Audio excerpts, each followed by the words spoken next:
Halo, nama saya Madhusura Jatasatru dari kelas 8C.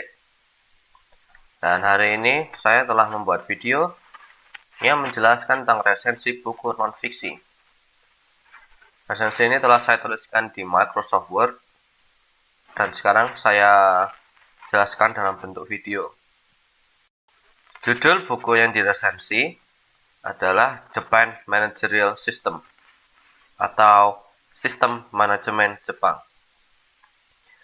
Buku ini ditulis oleh M. Y. Yoshino. Buku ini terbit tahun 1981 di Jepang.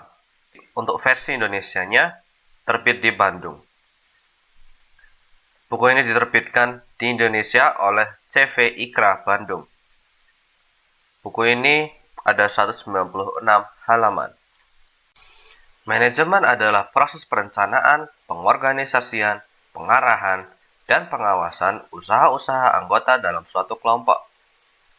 Orang yang melakukan manajemen biasa dipanggil manajer. Dalam dunia pekerjaan, seorang manajer bertugas untuk memaksimalkan output atau hasil kerja anak buahnya, sembari menghindari perpecahan. Walau terlihat sebagai hal yang sepele, mengelola suatu kelompok adalah suatu hal yang amat susah. Manajemen sendiri adalah suatu hal yang selalu berkembang. Seiring berjalannya waktu, cara-cara manajemen yang baru muncul. Buku ini mengikuti perkembangan budaya manajemen di Jepang dari awal masa modernisasi sampai sekarang. Jepang merupakan contoh yang patut dipelajari karena perkembangan ekonomi mereka yang sangat cepat. Pada pertengahan abad ke-19, Jepang masih merupakan negara yang belum maju. Pemimpin mereka pada waktu itu menyadari kelemahan mereka dan memulai masa modernisasi massal.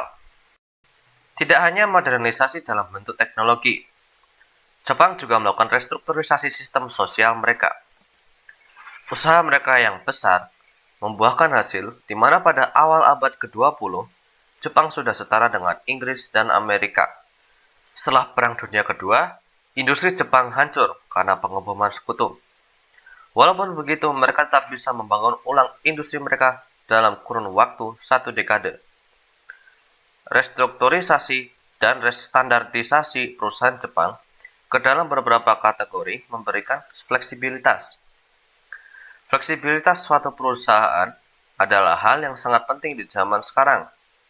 Hal ini dikarenakan perkembangan teknologi yang rapid mengharuskan perusahaan untuk bisa beradaptasi dengan cepat.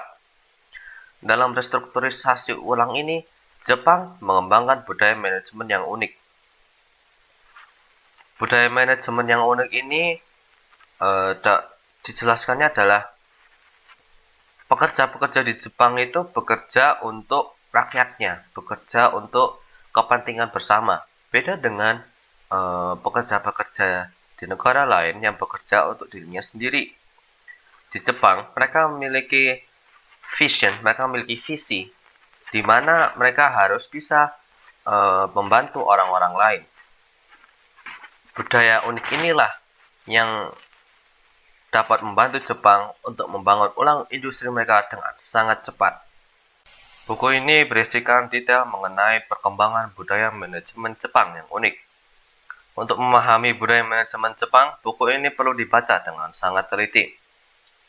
Walau pada awalnya buku ini terlihat membingungkan, pada akhirnya buku ini sangat jelas.